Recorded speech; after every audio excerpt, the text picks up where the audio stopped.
bodies available, what you have, you're just kind of putting things together out there. Were you satisfied in general with how the 2-4 system used, and then mixing and matching after that?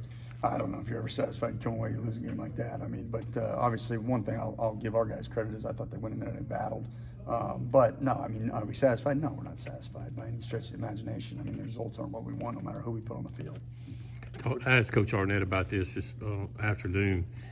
You kind of at the midway point of the season, and you got some injuries up front, and you know some guys you're not getting back.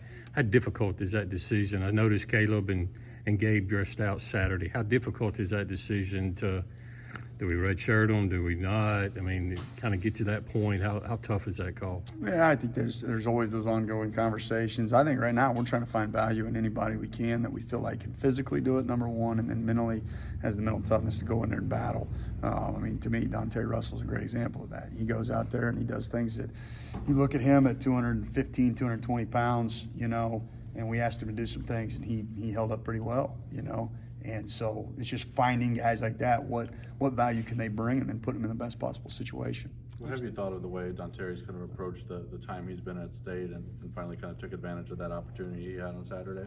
I think he's grown. You know, I think he's grown. I think it's been an up and down process for him, but hopefully what he did there the other night, you know, I know we gained confidence in him. Hopefully he continually gains confidence in himself and how he prepares and doing the things right on a consistent basis so that he can go out there and make more plays like he did the other night. Is it easy to use him kind of as an example for some of those younger guys that, you know, eventually their opportunity will come? I think it's pretty easy for those guys to see it, you know, on the field. He gets an opportunity, he goes out, he makes plays. All of a sudden, he shows flashes that he can go get the job done and execute on a big stage. And obviously, if you do that, you're going to get more playing time. And so, to me, that's just a perfect example of utilizing your opportunity. How did you grade John Lewis for his play the other night? He did well. I mean, those are things. The thing about John is John's going to play extremely hard. John's always going to play hard. John's got to make sure he's going the right direction all the time, you know. But again, finding value in what John Lewis does is you know what you're going to get from an effort standpoint every single time. And now it's just cleaning up the fundamentals and the other things that you have to do to make yourself successful. Last 3 weeks, incompletions have kind of been hard to come by. When you break down the film, what do you see in coverage that's enabling these teams to be this successful? Mm-hmm. No, it's a valid question. I think there's different breakdowns. Sometimes it's a guy not making a play on a ball. Sometimes it's a schematic breakdown.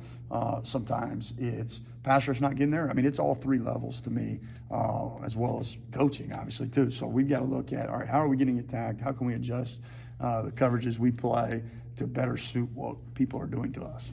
When you asked Jed about this, too, you put those 4 linebackers on the field. How important is it, or how much of a communication role is increased with Buki and Jed? I think we put a lot on those guys anyways in communication. I don't know that it was a huge difference, to be quite honest with you. Those guys are, you know, they've been around forever. They understand the system on the front and the second and third levels. And so it really was just a continuation on what we already asked them to do. Watching Nathan this year, it just seems like he just raised his game this whole season playing there at the nose position.